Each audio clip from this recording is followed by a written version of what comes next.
Et pour débuter cette thématique, c'est une question orale du député Bruno Lefebvre sur le plan national de mobilité militaire. Je vous en prie. Merci beaucoup, Monsieur le Président. Monsieur le Ministre, le 24 avril dernier, le ministre de la Défense présentait sa note de politique générale. Dans celle-ci, on pouvait lire, je cite, la Défense, en collaboration avec les entités fédérales et fédérées concernées, élaborera un plan national de mobilité militaire.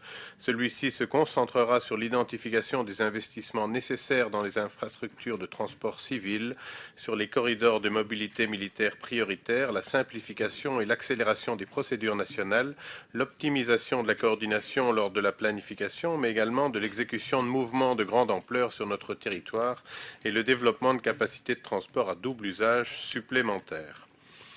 Vu le caractère stratégique de ce sujet, Monsieur le Ministre, je ne demande évidemment aucune information sur les travaux en tant que tels, mais sur la façon dont la Wallonie va s'intégrer dans ce plan national de mobilité militaire. Comment ce critère va-t-il s'intégrer dans les programmes de travaux wallons? Au niveau de la gouvernance, comment cela va-t-il être piloté au niveau de notre région?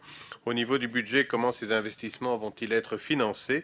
Sait-on déjà s'il y aura une intervention du fédéral ou de l'Union européenne? D'une manière générale, quand on évoque la mobilité ferroviaire, on pense routes et voies ferrées. Cela étant, tant les aéroports que les voies navigables peuvent être également intégrés. Qu'en est-il? Ces modes de transport font-ils l'objet d'une attention particulière dans ce cadre? Merci pour votre réponse. Merci, monsieur le député, monsieur le ministre, je vous en prie. Merci, monsieur le député, pour votre question qui est particulièrement pertinente au vu de la situation géostratégique dans laquelle, malheureusement, nous nous avançons. Le gouvernement est évidemment très attentif aux évolutions qui concernent le monde et aux différents plans qui prévoient un cofinancement spécifique pour des projets d'adaptation des réseaux de transport civil aux critères d'utilisation dits dual use. Utilisation donc à double usage, à la fois civil et militaire, permettant d'assurer la mobilité de convois militaires. Le plan national de mobilité militaire, tel que présenté par le ministre de la Défense, met en avant l'importance d'identifier les investissements nécessaires dans les infrastructures de transport civil et de prioriser les corridors de mobilité militaire. En Wallonie, ce critère sera intégré dans la programmation des futurs travaux, en collaboration bien sûr étroite avec les entités fédérales et fédérées concernées. Les projets d'infrastructure seront évalués et ajustés pour répondre aux exigences du plan, garantissant ainsi une coordination optimale entre les différents niveaux de gouvernement de la Belgique. Cette thématique est donc identifiée comme une priorité. Elle est prise en compte dans la définition d'actions concrètes afin de faciliter le passage de convois militaires sur le territoire. La gouvernance, elle, s'opérera au niveau des cabinets ministériels avec des groupes de travail dédiés à chaque sujet. Le financement des investissements nécessaires pour la mise en œuvre du plan national de mobilité militaire en Wallonie sera assuré par une combinaison de sources de financement.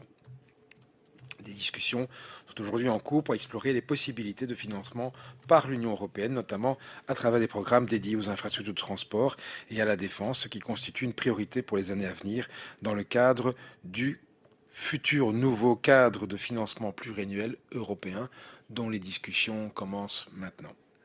En ce qui concerne les modes de transport, le plan ne se limite évidemment pas aux seules routes, il y a bien sûr aussi les voies ferrées, mais également les aéroports et les voies navigables.